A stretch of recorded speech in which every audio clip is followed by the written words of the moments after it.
What's up, people from the internet? This is Sas and Cubs back at it again with another adventure. Samahan nyo kami sa aming gala papuntang Dingalan, Aurora.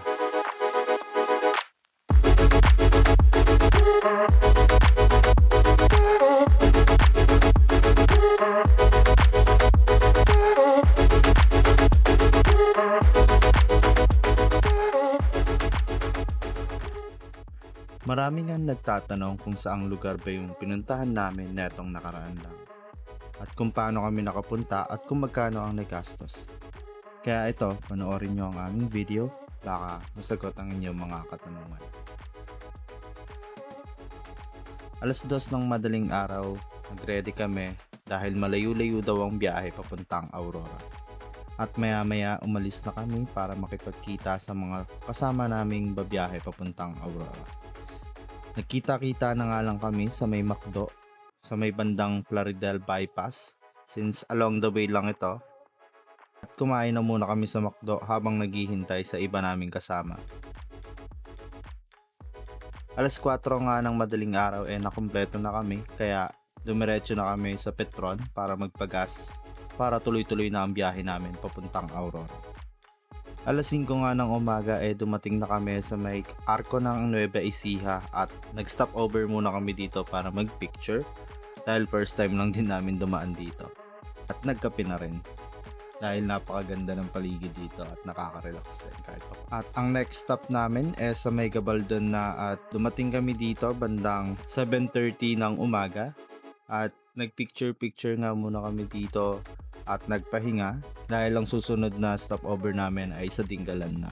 Sobrang ganda nga ng mga nadadaanan namin dito kaya parang nakakatanggal talaga ng pagod. Hindi mo mapapansin na ang tagal mo nang bumabiyahe. At 8:40 ng umaga dumating kami dito sa may I Love Dingalan at nag-stopover muna kami dito para magpahinga at bumili na rin kami ng mga souvenir para pag pauwi namin dire-diretso na lang.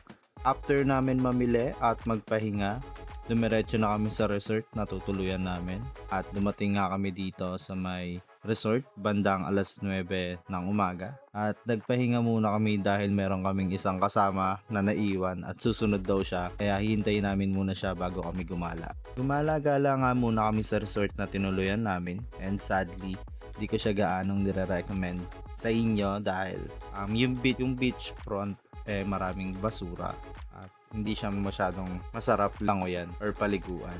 Pero para sa amin okay lang dahil hindi naman dagat ang pinunta namin dito. Ang gusto lang namin sa aming tutuluyan, budget friendly at secured yung lugar. At mababait naman yung mga staff nila dito and yung mga utensils pinapahiram naman nila at malinis din. Pero malawak naman yung dagat kaya nag-ikot-ikot lang kami at nakahanap kami ng magandang spot and masarap din mag-swimming dito pero dahil gagala nga kami mamaya hindi muna kami nag-swimming.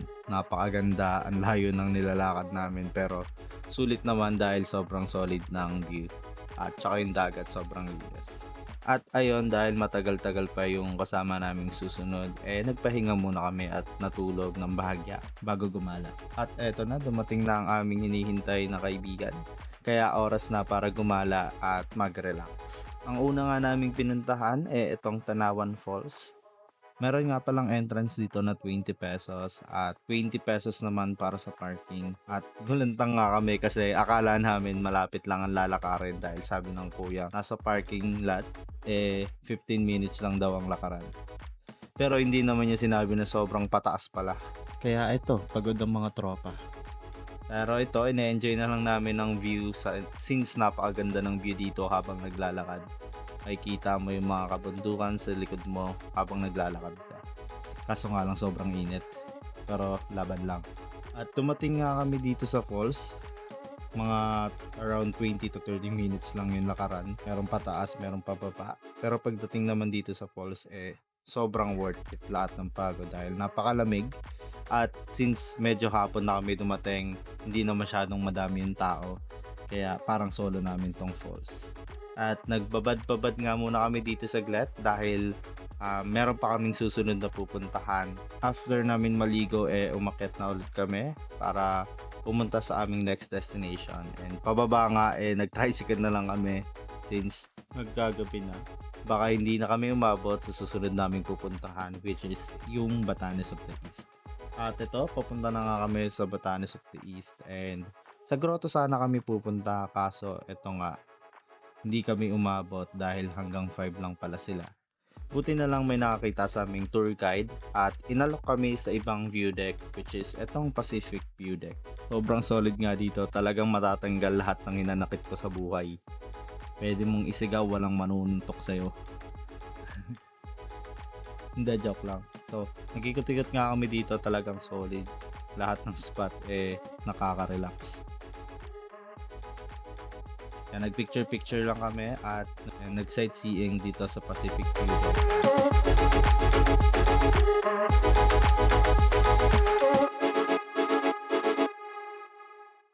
Mamaya-maya, bumaba na rin kami dahil ayaw naming maabutan ng dilim sa daan. After nga namin mag-picture-picture at mag-relax, bumiyahe na kami pabalik ng resort kasi magdidilim na rin at parang paulan. At salamat sa Diyos, umulan nung nasa resort na kami at tapos na rin kami kumain. Kaya ito, natulog na lang kami ng payapa sa aming cottage. Day 2 sa aming trip to Dingalan, Aurora. Wala naman kaming ginagawa or wala na kaming agenda for today. So nagikot-ikot na lang kami sa resort at pinalikan namin yung spot na nakita namin kahapon. Pero dahil high tide, di namin siya mahanap. Dito na lang kami sa may malapit sa resort.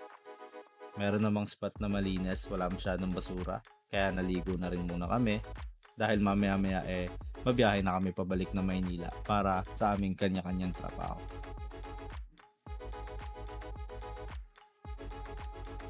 ...7 AM, ride out na kami pabalik ng Maynila. Wala na nga kami masyadong stopover. Binakbak na namin ng dire-diretso.